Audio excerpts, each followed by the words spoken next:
Hello good morning friends. आज हम आप लोगों के साथ एम्फेटिक विथ डू, डज और डिड पर चर्चा करेंगे। एम्फेटिक का हिंदी अर्थ होता है फ्रेंड्स दबाव सूचक, दृढ़ता सूचक, जोरदार और असरदार। हम present indefinite tense, past indefinite tense और इम्पेरेटिव सेंटेंसेस के अफर्मेटिव सेंटेंसेस को किस प्रकार से एम्फेटिक सेंटेंसेस में चेंज करते हैं वही आज हम इस वीडियो में आप लोगों को बताएंगे। तो आइए कुछ सेंटेंसेस के माध्यम से इसको समझने का प्रयास करते हैं।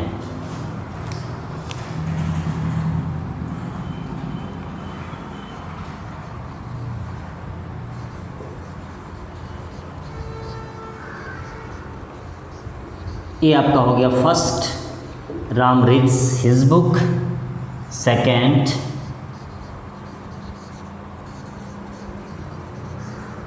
they played. Third, she has a pen. और फोर्थ, open the door। ये देख लीजिए, यहाँ पे मैंने 4 सेंटेंसेस वाइट बोर्ड पर आपके सामने लिखा है और यहाँ पे देखिए नॉन एम्फेटिक और एम्फेटिक। इसका मतलब होता है दबाव सूचक, इसका मतलब होता है बिना दबाव का। ओके, नेगेटिव वर्ड यहाँ पे नॉन लग गया है, तो ये अपने मूल सेंटेंसेस में होंगे। देख लीजिए, Ram reads his book present indefinite tense का अफर्मेटिव सेंटेंस है। They played past indefinite tense का अफर्मेटिव सेंटेंस है। She has a pen, has, have, had के यूज वाले में अफर्मेटिव सेंटेंसेस है। ओपन द डोर, दरवाज़ा खोलिए, यह इम्पेरेटिव सेंटेंस का अफर्मेटिव सेंटेंस है। अब गौर से देखिएगा, आपको मैं बता दूं 12 टेंसेस होते हैं, उनमें से केवल 2 ऐसे टेंस हैं जिसमें एक पहला नाम आता है प्रेजेंट इंडेफिनिट टेंस का और दूसरा नाम आता है पास्ट इंडेफिनिट टेंस का, जिनके अफर्मेटिव सेंटेंस में कभी भी हेल्पिंग वर्ब का प्रयोग नहीं किया जाता है। आप जानते होंगे, आपने टेंस पढ़ा है। ओके, बाकी 10 टेंसेस जो हैं उनमें हेल्पिंग वर्ब, मेन वर्ब का प्रयोग होता है, लेकिन यही 2 प्रेजेंट इंडेफिनिट टेंस और पास्ट इंडेफिनिट टेंस 2 ऐसे टेंसेस हैं जिनके साथ अफर्मेटिव सेंटेंस में, ठीक है, डू डज डिड का प्रयोग नहीं होता है। प्रेजेंट है तो डू डज और पास्ट है तो डिड का प्रयोग नहीं किया जाता है। ये तो आपको मालूम है। अब देखिए, यहाँ पर लिखा है राम रीड्स हिज बुक, तो इसका सेंटेंस स्ट्रक्चर आप जानते ही हैं, subject plus main verb plus s, es, ies, ठीक है, सब्जेक्ट के अनुसार plus determiner plus object plus other. ये तो होता है प्रेजेंट इंडेफिनिट टेंस का। Subject plus second form of the verb, ठीक है, plus determiner plus object plus other, यह होता है पास्ट इंडेफिनिट टेंस का। तो इनका सामान्य सा अर्थ होता है राम अपनी पुस्तक पढ़ता है। हिंदी का अगर हम सेंटेंस देखते हैं तो पीछे जो क्रिया में ताते, ती, रहा, रही, चुका, चुकी इत्यादि शब्द आते हैं, उनसे हम टेंस पहचान लेते हैं। लेकिन इंग्लिश का अगर कोई सेंटेंस हो तो हमें सेंटेंस स्ट्रक्चर के आधार पे उसको पहचानना पड़ता है, हेल्पिंग वर्ब और मेन वर्ब के आधार पे उनको पहचानना पड़ता है। तो देख लीजिए, आपने पहचान कर लिया, यह प्रेजेंट इंडेफिनिट टेंस है, राम एक वचन है, दूसरे नंबर पर वर्ब भी आई हुई है और सिंगुलर है, इसलिए यहाँ पर एस भी लगा हुआ है। ओके, ऐसा केवल प्रेजेंट इंडेफिनिट टेंस में ही होता है या सिंपल प्रेजेंट में ही होता है। यहाँ पे देख लीजिए, सब्जेक्ट के बाद direct second form of the verb आया है, इसका मतलब ऐसा केवल प्रेजेंट इंडेफिनिट टेंस में ही होता है, यह प्रेजेंट इंडेफिनिट टेंस का अफर्मेटिव सेंटेंस है। ये आप देख लीजिए, सी हैज़ अ पेन, उसके पास एक कलम है। हैज़, हैव, हैड आपने प्रयोग पढ़ा है, विल हैव, शैल हैव, ऐसे यूज़ होते हैं। एक वचन है इसलिए यहाँ पर हैज़ का यूज़ हुआ है, इसका भी इम्फेटिक बनाया जाता है। और ओपन द डोर, ये आप इम्परेटिव सेंटेंसेस जानते ही हैं जो हमेशा first form of the verb से स्टार्ट होते हैं और इनका जो सब्जेक्ट यू होता है वह हमेशा छुपा हुआ होता है। तो आइए इनको हम एम्फेटिक बनाते हैं। अगर कोई प्रेजेंट इंडेफिनिट टेंस का सेंटेंस है अफर्मेटिव, उसको हमें एम्फेटिक बनाना है तो सबसे पहले क्या करना चाहिए, जो यहाँ का सब्जेक्ट है वही यहाँ भी लिख देना चाहिए। ओके, तो देख लीजिए, हम लिख दिया राम। अब बात आती है कि इसके देख रहे हैं, राम रीड्स हिज बुक। इसके लिए जब निगेटिव सेंटेंस आप बनाते हो, इसका जब आप इंट्रोगेटिव बनाते हो तो हेल्पिंग वर्ब का सहारा लेते हो। इसमें डू डज का प्रयोग हम करते हैं सब्जेक्ट के अनुसार करते हैं, लेकिन अफर्मेटिव में नहीं करते हैं। लेकिन जैसे ही एम्फेटिक आप बनाओगे वहाँ पे आप हेल्पिंग वर्ब का भी यूज़ करोगे, वो भी सेकंड पोजीशन पे। बात को समझिएगा, अफर्मेटिव में डू डज का प्रयोग नहीं होता है, न प्रेजेंट में न पास्ट में, ठीक है। लेकिन हम जैसे इसको एम्फेटिक बनाएंगे तो डू डज का प्रयोग अकॉर्डिंग टू सब्जेक्ट होगा, बिना डू डज के प्रयोग के, ठीक है, एम्फेटिक बन नहीं पाएगा। तो यहाँ का सब्जेक्ट अगर एक वचन होगा तो हम हेल्पिंग वर्ब के रूप में डज का प्रयोग कर देंगे। ओके, देखिए यहाँ पर ऐसा होता नहीं है अमूमन अफर्मेटिव में, लेकिन यहाँ एम्फेटिक बनाया जा रहा है, कुछ विशेष है, इसलिए आपको सब्जेक्ट के अनुसार डज लगाना पड़ेगा। अगर सब्जेक्ट सिंगुलर है तो डज लगेगा, प्लूरल है तो डू लगेगा। ओके, अब आएंगे first form of the verb पे, तो रीड है तो वही वर्ब लिखेंगे, याद रखिएगा। लेकिन एक बात मैं आपको बताना चाहूँगा कि यहाँ पे जो फर्स्ट फॉर्म है, यहाँ सब्जेक्ट के अनुसार S E S I S भी लग सकता है, लेकिन यहाँ पे जो फर्स्ट फॉर्म आएगी वो हमेशा किस फॉर्म में आएगी? First form of the verb के रूप में आएगी, और इसमें S E S I S का प्रयोग कदापि नहीं होगा। ओके, इसमें हो सकता है सब्जेक्ट के अनुसार, और सब्जेक्ट बहुवचन है तो नहीं भी हो सकता है, लेकिन इसमें केवल एक ही ऑप्शन है, आप इसमें S E S I S का प्रयोग नहीं कर सकते हैं क्योंकि डज का प्रयोग हो गया है। तो यहाँ पे हो गया राम रीड, ठीक है, तो राम रीड्स को हमने कर दिया राम डज रीड। अब हिज बुक जो है आप लिख लीजिए, हिज बुक। ओके, अब हिंदी देख लीजिए जरा, हिंदी आप समझेंगे। राम अपनी पुस्तक पढ़ता है, और यहाँ पे क्या हो गया आपको मैं बता दूँ, जब एम्फेटिक सेंटेंस बनेगा तो उसमें ये 2-3 शब्द जो हैं जरूर आएंगे, ये इनको आपको लाना पड़ेगा, ठीक है। एक आएगा पहला अवश्य, चाहे आप कह दो जरूर, चाहे कह दो तो हिंदी देखिए, राम अपनी पुस्तक पढ़ता है, राम अपनी पुस्तक जरूर पढ़ता है, राम अपनी पुस्तक अवश्य पढ़ता है, राम अपनी पुस्तक पढ़ता तो है। राम अपनी पुस्तक पढ़ता है एक सामान्य सी बात है, एक नॉर्मल सी कंडीशन इसमें है, एक कार्य को बताया जा रहा है। ओके, पढ़ने के कार्य को, एक्शन को डिनोट किया जा रहा है। लेकिन यहाँ पे देखिए वही एक्शन यहाँ पर भी हो रहा है, लेकिन उसको क्या किया जा रहा है, उस पर जोर डाला जा रहा है। आपको यह भी मालूम है कि present indefinite tense, past indefinite tense, इनमें जो कार्य होते हैं कभी भी निश्चित नहीं होते, इसीलिए तो इनका नाम इंडेफिनिट रखा गया है। इंडेफिनिट का मतलब होता है अनिश्चित, ठीक है। लेकिन डू डज का प्रयोग ऐसे करने से एम्फेटिक के साथ साथ present indefinite tense present definite tense बन जाता है, past indefinite tense past definite tense बन जाता है। ओके, इंडिफिनिट को हम क्या बना रहे हैं, डेफिनिट बना रहे हैं। तो आपको यह भी यहाँ पर मिल गया कि हम किस प्रकार से प्रेजेंट या पास्ट इंडिफिनिट टेंस को डेफिनिट टेंस बना दें। तो देख लीजिए यहाँ पर डेफिनिट हो गया, राम अपनी पुस्तक अवश्य पढ़ता है, राम अपनी पुस्तक जरूर पढ़ता है, राम पुस्तक पढ़ता तो है, कौन कहता है कि नहीं पढ़ता, राम पुस्तक पढ़ता तो है। यहाँ पर है राम अपनी पुस्तक पढ़ता है, पता नहीं पढ़ता है कि नहीं पढ़ता है, बोलते तो सभी हैं, लेकिन मैंने अपनी आँखों से नहीं देखा। अनिश्चित है, एक अनिश्चित कार्य हो रहा है लेकिन इंडेफिनिट है, लेकिन डज के लग जाने से अब यह इंडेफिनिट नहीं रहा, यह डेफिनिट टेंस बन गया, यह एम्फेटिक सेंटेंस बन गया। और इस काम पे जो जोर डाला जा रहा है वह केवल इनकी बदौलत, ये जो हेल्पिंग वर्ब आई है किसके अनुसार, राम के अनुसार, सिंगुलर सब्जेक्ट के अनुसार। तो इस तरह से प्रेजेंट इंडेफिनिट टेंस का एम्फेटिक बनाएंगे। अगर यहाँ सब्जेक्ट बहुवचन का हो जाता तो यहाँ पर हम डस के बदले डू का प्रयोग कर देते हैं। ओके, अब आएंगे दे प्लेड, तो दे सब्जेक्ट है तो सब्जेक्ट लिख दीजिए, दे कर दिए। अब चूंकि दे के बाद यानी सब्जेक्ट के बाद direct second form of the verb आया, पास्ट इंडेफिनिट टेंस का अफर्मेटिव है। अब पास्ट इंडेफिनिट टेंस में खाली एक ही सहायक क्रिया होती है, नेगेटिव और इंट्रोगेटिव में यूज़ की जाती है, वह होती है डिड, चाहे सिंगुलर सब्जेक्ट हो चाहे प्लूरल सब्जेक्ट हो।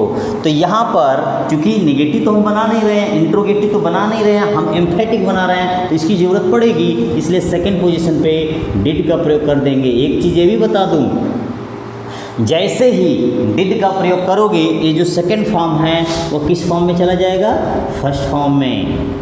इस बात को ध्यान दीजिएगा, डू डज डिड जैसे ही यूज़ किए गए वैसे ही फर्स्ट फॉर्म आपको यूज़ करना ही पड़ेगा। आपको सेकंड फॉर्म, आपको S E S I S का प्रयोग नहीं करना है। हिंदी देख लीजिए, वे खेलते थे, वे लोग खेलते थे या वे खेलते थे या वे सब खेलते थे, वे अवश्य खेलते थे, वे जरूर खेलते थे, वे खेलते थे। ठीक है, खेलते तो थे, कौन कहता है कि नहीं खेलते थे। मैंने देखा था कि वे खेलते थे, पिछले महीने खेलते थे, पिछले साल खेलते थे, कल खेलते थे, ठीक है, कई दिनों पहले खेलते थे, ऐसा। तो यहाँ पर इसको खेले भी बोल सकते हो, वे कल खेले, ठीक है, ऐसे इसमें कोई भी पास्ट टेंस का एडवर्ब डाल सकते हो आप, इसमें यस्टरडे डाल सकते हो, इसमें लास्ट के साथ कोई टाइम बता सकते हो, इसमें जो है लास्ट ईयर, लास्ट मंथ वगैरह डाल सकते हो, इसमें चाइल्डहुड डाल सकते हो, यानी बचपन में खेलते थे, क्योंकि पास्ट टेंस को डिनोट कर रहा है। तो देख लीजिए, वे खेलते थे, वे जरूर खेलते थे, वे अवश्य खेलते थे, वे खेलते तो थे। तो यहाँ पर देखिए, इस काम पर ध्यान दीजिएगा, इस काम पर इनके द्वारा दबाव डाला जा रहा है, इस काम पर इनके द्वारा दबाव डाला जा रहा है, और काम करने वाले जो सब्जेक्ट हैं यहाँ पर उपस्थित हैं। ओके, तो एम्फेटिक ध्यान दीजिएगा, यहाँ सिंगुलर सब्जेक्ट हो या प्लूरल, दोनों के साथ डिड लगा देंगे और सेकंड फॉर्म किस में चली जाएगी, फर्स्ट फॉर्म में, और ये तीनों जरूर बोलेंगे कोई एक, तभी जा कर के एम्फेटिक बनेगा। अब देखिए, सी हैज़ पेन, तीसरा देख लेते हैं।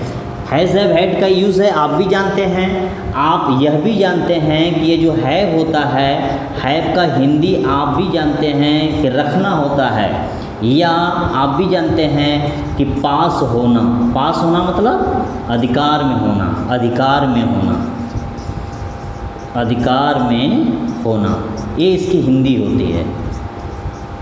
ये पास होना का मतलब पास फेल नहीं, PASS उत्तीर्ण होना वाला नहीं, पास में होना मतलब अधिकार में होना।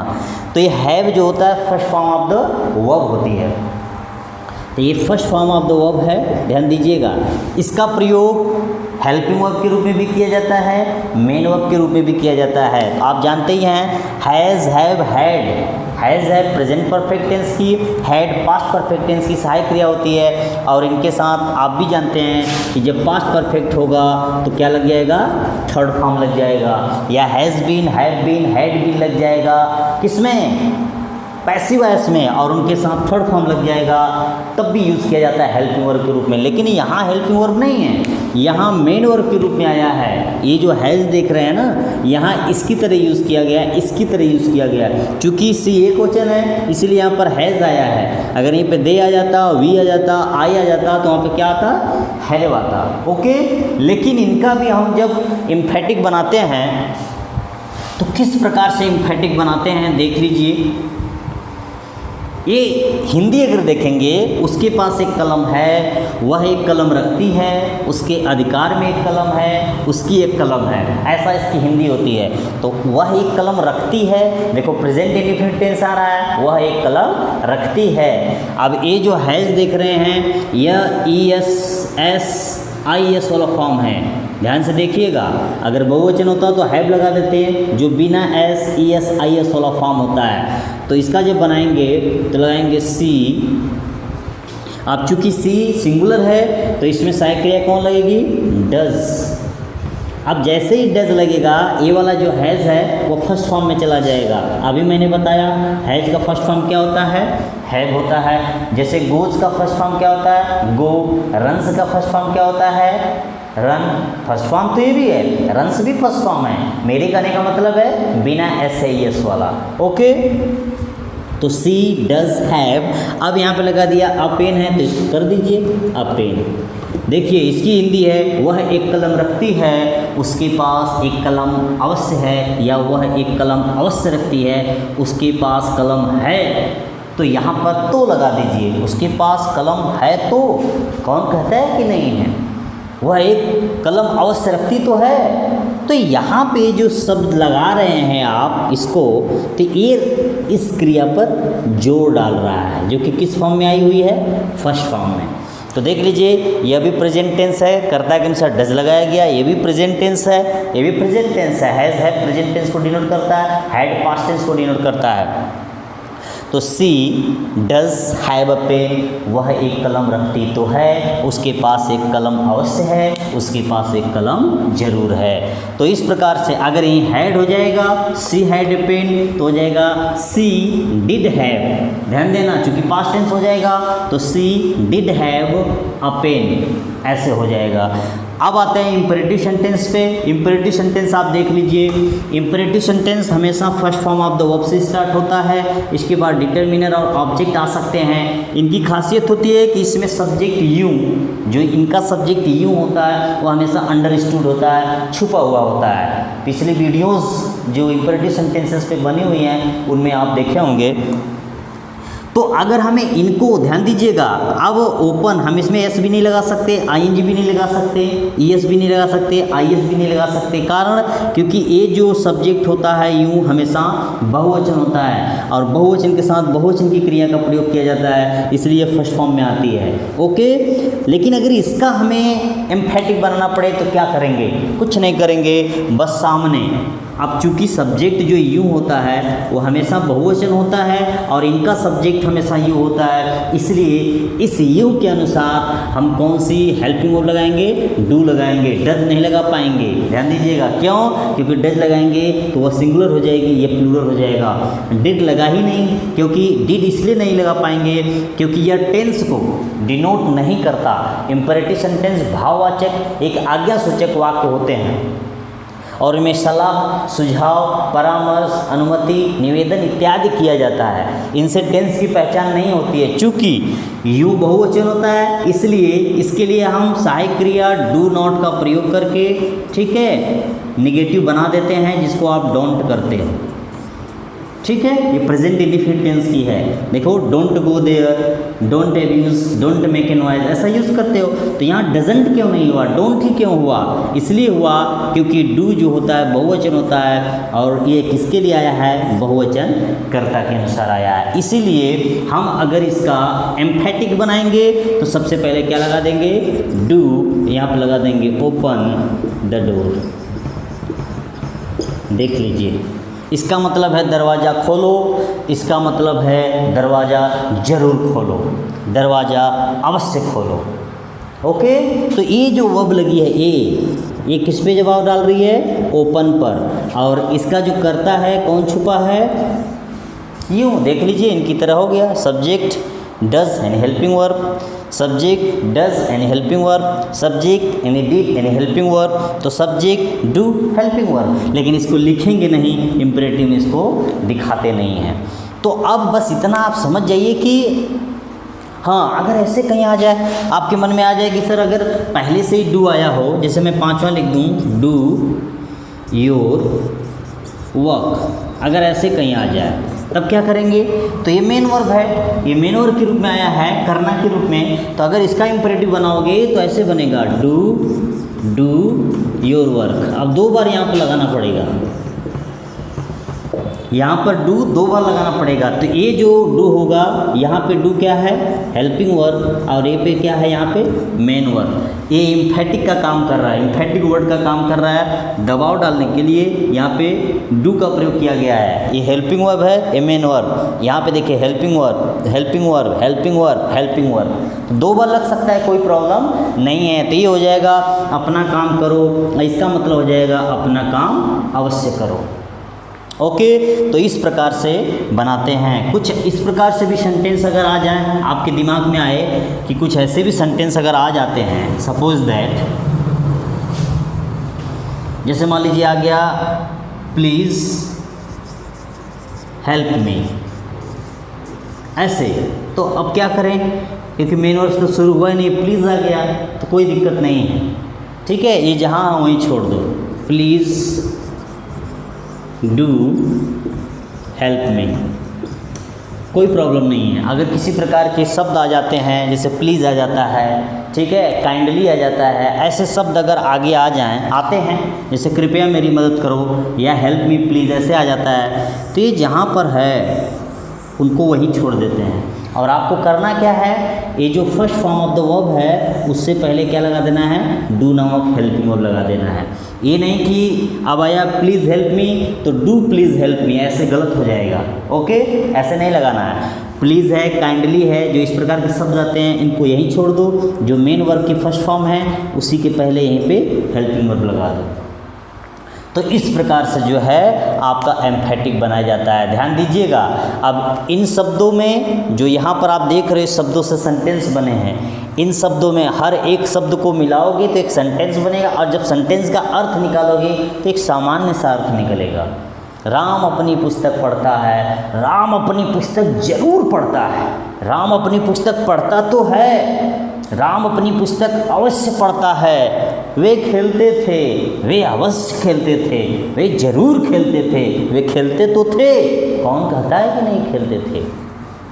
सी हैज़ ए पेन, वह एक कलम रखती है, उसके पास एक कलम अवश्य है, जरूर है, मैंने देखा है, वह एक कलम अवश्य रखती है, ठीक है। प्लीज़ हेल्प मी, कृपया मेरी मदद करें, प्लीज़ डू हेल्प मी, कृपया मेरी मदद अवश्य करें, मेरी सहायता जरूर करें।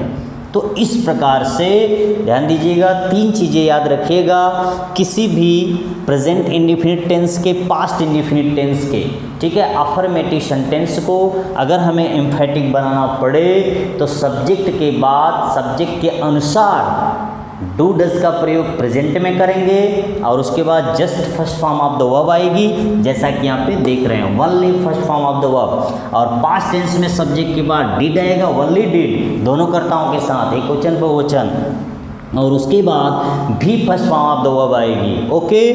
अगर हैज़ हैव हैड का प्रयोग किया गया है तो जो भी यहाँ पर हैज़ हैव हैड आया है सब्जेक्ट के अनुसार, अगर हैज़ है तो वह हैव में चला जाएगा, ठीक है, हैव है तब भी हैव रहेगा, हैड है तब भी हैव होगा। क्यों? क्योंकि यहाँ पे जब हम सहायक क्रिया लगाएंगे सी के अनुसार प्रेजेंट में डज लगा देंगे, अगर दे होगा तो प्रेजेंट में डू लगा देंगे, ठीक है। कोई एक वचन या बहुवचन का पास्ट टेंस में होगा तो सी हैज़ है तो यहाँ पर लगा देंगे सी डिड, ठीक है, यहाँ हैड हो जाएगा तो यहाँ पर डिड लगा के इसको फर्स्ट फॉर्म में कर देंगे। तो इस प्रकार से एम्फेटिक बनाते हैं। इंडेफिनिट टेंस को डेफिनिट टेंस कैसे बनाया जाता है, किसी सामान्य से सेंटेंस को विशेष यानी एम्फेटिक कैसे बनाया जाता है, यह है आपका रूल। तो इसको गौर से समझ जाइएगा, देख लीजिएगा। मुझे उम्मीद है कि यह वीडियो आपको ज़रूर पसंद आएगी। आप देखेंगे समझेंगे तो ज़रूर पसंद आएगी। अगर पसंद आए तो लाइक कमेंट शेयर करें, और चैनल को सब्सक्राइब नहीं किए हों तो ज़रूर करें फ्रेंड्स। Thank you.